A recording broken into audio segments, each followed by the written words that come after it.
નમસ્કાર. આદર્શ અમદાવાદ સંસ્થામાં આપનું હાર્દિક સ્વાગત છે. મેરુદંડાસન તેની ઉપર જઈશું. મિત્રો, મેરુદંડ એટલે આપણું કરોડ સ્તંભ કે જેની અંદર આપણા કરોડના મણકા આવેલા છે અને એ મણકાઓની વચ્ચે કરોડરજ્જુ આવેલી છે. તેને ખૂબ સુંદર વ્યાયામ આપતો આ આખી શૃંખલા છે જેને મેરુદંડના આસનો કહેવામાં આવે છે. મેરુદંડના આસનો જ્યારે પણ આપણે કરીએ ત્યારે કમરને વ્યાયામ મળે છે, આપણા પીઠ અને પેટના અવયવોને વ્યાયામ મળે છે, ગરદનને વ્યાયામ મળે છે અને આપણા પગને પણ ખૂબ સુંદર વ્યાયામ મળે છે.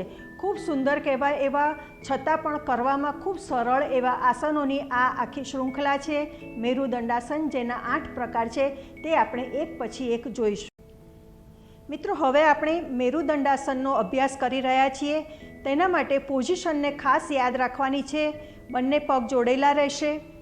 બંને હાથને બાજુમાં શોલ્ડર લાઇનમાં રાખવાના છે. શોલ્ડરની લાઇનમાં અથવા શોલ્ડરથી સહેજ નીચે.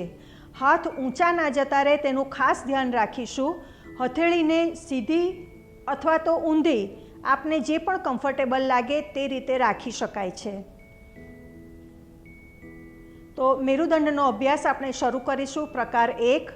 તેના માટે જમણા પગની એડીને ડાબા પગના અંગૂઠા અને આંગળીની વચ્ચે સેટ કરી દઈશું. કમરેથી ધીરે ધીરે ડાબી બાજુએ ટર્ન થઈશું. ચહેરો જમણી બાજુ જશે. બંને ક્રિયા બને ત્યાં સુધી એક સાથે થાય તેવો પ્રયત્ન કરીશું. કમરેથી આપણે ડાબી બાજુએ ટર્ન થઈએ ત્યારે અપર બોડી જમણી બાજુએ ટર્ન થશે. ગરદનને જમણા શોલ્ડર સુધી લઈ જવાનો પ્રયત્ન કરીશું. આ સ્થિતિમાં 2 થી 3 શ્વાસ લેવાય ત્યાં સુધી રોકાવું છે. મિત્રો, ખાસ યાદ રાખવાનું, હાથને લૂઝ રાખવાના છે. શોલ્ડર બિલકુલ જમીન ઉપરથી ના ઉચકાય તેનું ધ્યાન રાખીશું. ધીરે ધીરે કમરેથી જ પાછા આવીશું, કોઈ પણ ઉતાવળ કર્યા વિના. જમણો પગ નીચે, જમણા પગના અંગૂઠા અને આંગળીની વચ્ચે ડાબા પગની એડી. ધીરે ધીરે કમરેથી જમણી બાજુએ ટર્ન થઈશું. ચહેરો ડાબી બાજુ, હાથ લૂઝ, પેટ લૂઝ, બિલકુલ સામાન્ય ગતિએ શ્વાસ ચાલુ.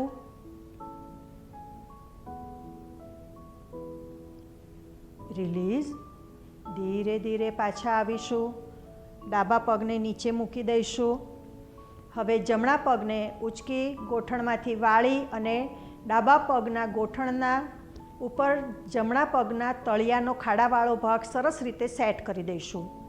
ધીરે ધીરે કમરેથી ડાબી બાજુએ ટર્ન થઈશું. ચહેરો જમણી બાજુ જશે. શક્ય તેટલું સુંદર ટ્વિસ્ટિંગ આપવાનો પ્રયત્ન. જમણો ગોઠણ જમીનથી જેટલો નજીક જાય તેટલો લઈ જવાનો પ્રયત્ન. 2 થી 3 શ્વાસ લઈ લઈશું.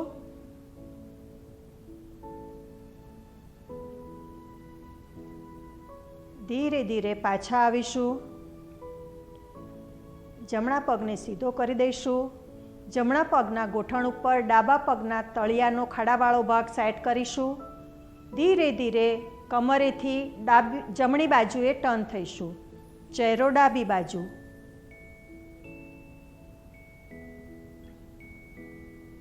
બે થી 3 શ્વાસ લઈ લઈશું.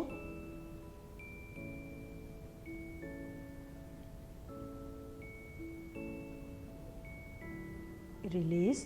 ધીરે ધીરે પાછા આવીશું. ડાબા પગને સીધો કરી દઈશું.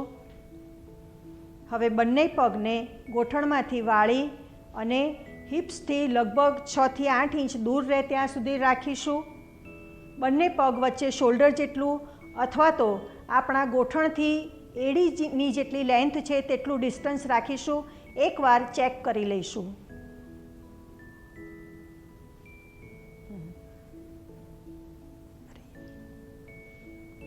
શરૂ કરીશું. ધીરે ધીરે કમરેથી ડાબી બાજુએ ટર્ન થઈશું. ચહેરો જમણી બાજુ. હાથ લૂઝ, પેટના સ્નાયુઓને લૂઝ કરી દેવાના છે. બિલકુલ સામાન્ય ગતિએ શ્વાસ ચાલુ રહેશે. ધીરે ધીરે પાછા આવીશું. તરત જ જમણી બાજુએ ટર્ન થઈશું. ચહેરો ડાબી બાજુ.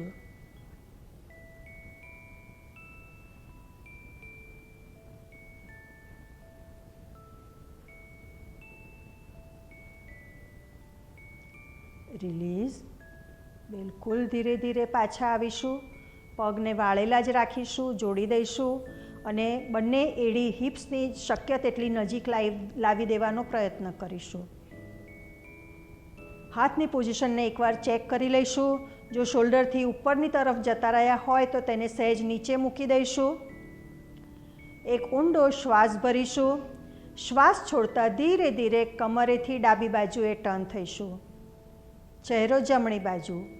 ગોઠણ ઉપર ગોઠણ, પંજા ઉપર પંજો બિલકુલ જાણે એકબીજા સાથે જોડાયેલા હોય તેવી રીતે રાખીશું.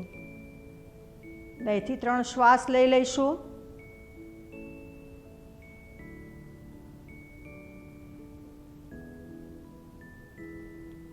રિલીઝ. બિલકુલ ધીરે ધીરે પાછા આવીશું. એક ઊંડો શ્વાસ ભરી શ્વાસ છોડતા ધીરે ધીરે જમણી બાજુએ ટર્ન થઈશું. ચહેરો ડાબી બાજુ. ગોઠણ ઉપર ગોઠણ, પંજા ઉપર પંજો. રોકાવું છે. રોકાઈશું.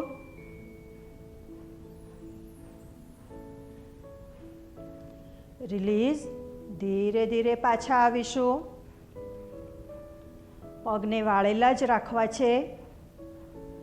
ડાબા પગના ગોઠણ ઉપર જમણા પગનો તળિયાનો ખાડાવાળો ભાગ સેટ કરી દઈશું. ધીરે ધીરે શ્વાસ છોડતા કમરેથી ડાબી બાજુએ ટર્ન થઈશું. ચહેરો જમણી બાજુ. હાથને લૂઝ રાખવા છે. શોલ્ડર જમીન પરથી ઉચકાઈ ના જાય તેનું ધ્યાન રાખવું છે. કદાચ એવું શક્ય બને કે ગોઠણ જમીનને ટચ થઈ જાય તો ટચ થવા દેવાનો પ્રયત્ન કરવાનો છે. બિલકુલ સામાન્ય ગતિએ શ્વાસ ચાલુ રહેશે. રોકાઈશું.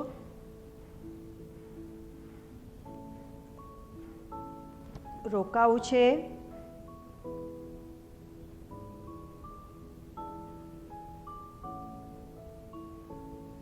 રોકાઈશું હજી.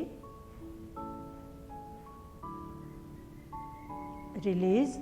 બિલકુલ ધીરે ધીરે પાછા આવીશું. જમણા પગને નીચે મૂકી દઈશું. જમણા પગના ગોઠણ ઉપર ડાબા પગના તળિયાનો ખાડાવાળો ભાગ સેટ કરી દઈશું. એક ઊંડો શ્વાસ ભરી શ્વાસ છોડતા ધીરે ધીરે કમરેથી જમણી બાજુએ ટર્ન થઈશું. ચહેરો ડાબી બાજુએ.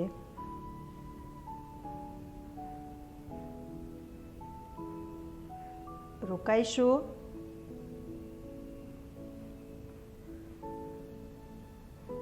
રોકાઈશું હજી. પેટ ઉપર આવી રહેલા ખેંચાણ ઉપર ધ્યાનને કેન્દ્રિત કરીશું. રિલીઝ. બિલકુલ ધીરે ધીરે પાછા આવીશું.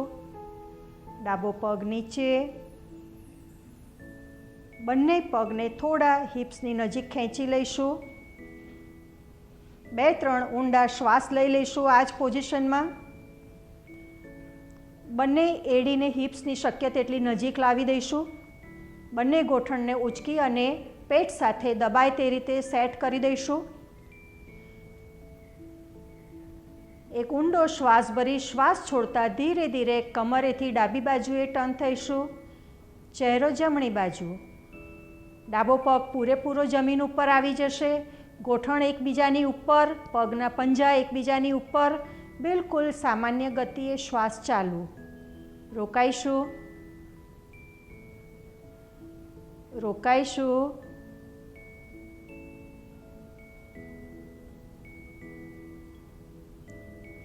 રિલીઝ.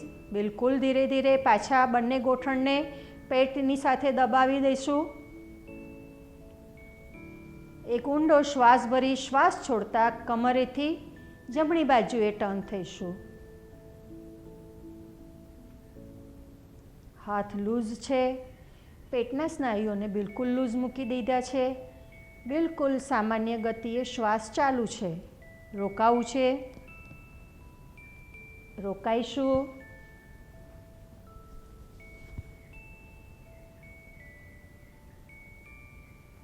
રોકાવું છે હજી. રિલીઝ. ધીરે ધીરે બંને ગોઠણને ચેસ્ટ પેટ સાથે દબાવી અને 60 ડિગ્રી અપ લઈ જઈશું. બિલકુલ ધીરે ધીરે એડી જમીન સાથે અથડાય નહીં તે રીતે નીચે મૂકી દઈશું. શરીરને બિલકુલ રિલેક્સ કરી દઈશું. ઊંડા ઊંડા 3 થી 4 શ્વાસ લઈ લઈશું એટલે આસન દરમિયાન લાગેલો થાક ઝડપથી ઉતરી જાય.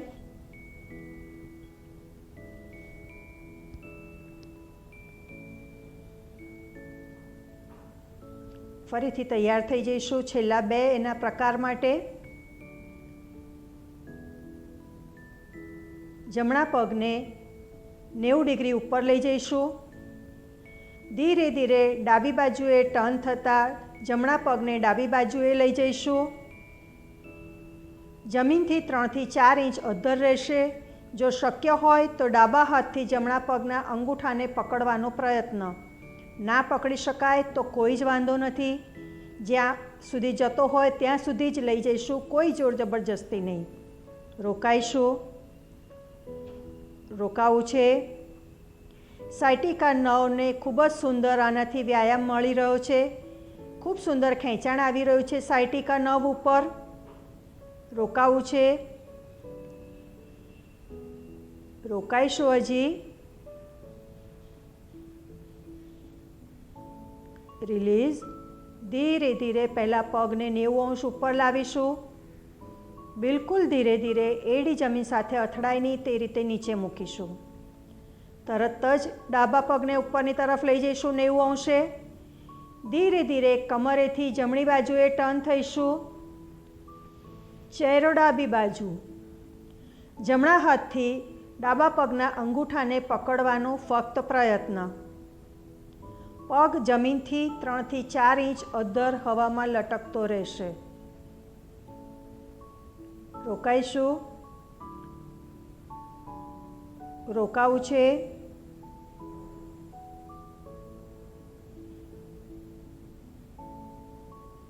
રિલીઝ. ધીરે ધીરે પગને 90 અંશ ઉપર લાવીશું અને નીચે મૂકી દઈશું.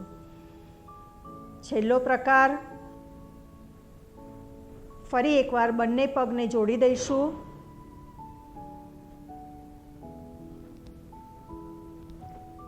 બંને પગને 90 અંશ ઉપર લઈ જઈશું. એક ઊંડો શ્વાસ ભરી શ્વાસ છોડતા ધીરે ધીરે બંને પગને ડાબી બાજુએ લઈ જઈશું. ડાબા હાથથી બંને પગના અંગૂઠાને પકડી લેવાનો પ્રયત્ન. શોલ્ડર જમીન ઉપરથી ઉંચકાય નહીં તેનું ખાસ ધ્યાન રાખીશું. જો શોલ્ડર જમીન ઉપરથી ઉંચકાઈ જશે તો કમર ઉપર જે ટ્વિસ્ટિંગ આવવું જોઈએ, ટ્વિસ્ટિંગની જે અસર થવી જોઈએ તે નહીં થાય. ખાસ ધ્યાન રાખીશું કે શોલ્ડર જમીનને ટચ થયેલા રહેશે. બિલકુલ સામાન્ય ગતિએ 3 થી 4 શ્વાસ લઈ લઈશું. રોકાવું છે. રોકાઈશું હજી.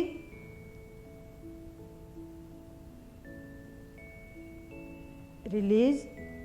ધીરે ધીરે પાછા આવીશું.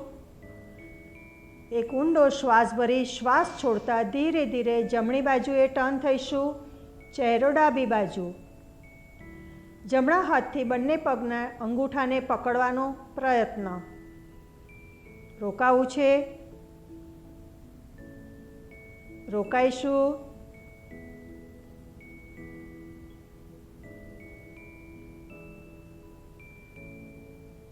રોકાઈશું હજી.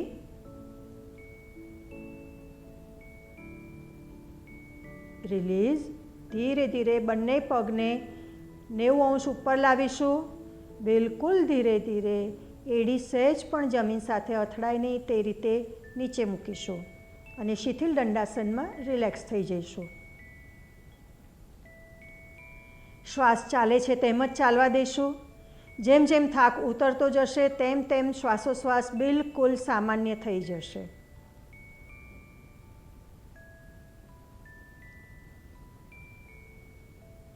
શરીરના કયા ભાગમાં ખેંચાણ આવ્યું, કયા ભાગમાં દબાણ આવ્યું ત્યાં ધ્યાનને કેન્દ્રિત કરીશું.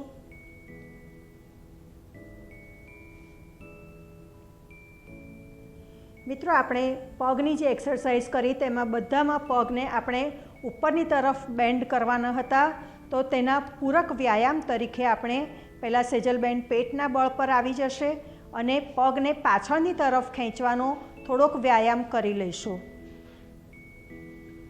બંને હાથ મકરાસનમાં રાખીએ છીએ તે રીતે રહેશે. બંને પગ જોડેલા રહેશે. પહેલાં રાઈટ એન્ડ લેફ્ટ લેગને વારાફરતી હિપ્સની પાસે લઈ જવાનો પ્રયત્ન.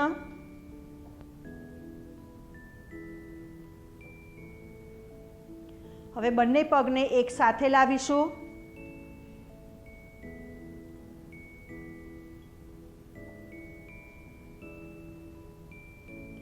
હવે પગને ડાબે અને જમણે લઈ જઈશું. મિત્રો ખાસ યાદ રહે એ વખતે ગરદન ઓપોઝિટ દિશામાં જશે.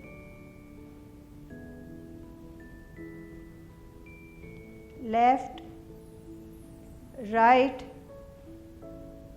Left, right, left and right. બંને પગને નીચે મૂકી અને મકરાસનમાં રિલેક્સ થઈ જઈશું. મિત્રો આપે જોયું કે કેટલો સુંદર અને સરળ વ્યાયામ છે મેરુદંડ આસન. મેરુદંડ આસનમાં પેટના અવયવોને, પીઠના અવયવોને, ગરદનને તથા પગને સુંદર વ્યાયામ મળે છે. હવે સેજલબેન ડાબા પડખે ફરી જમણા હાથનો સપોર્ટ લઈ અને સિટિંગ પોઝિશનમાં આવી જાય.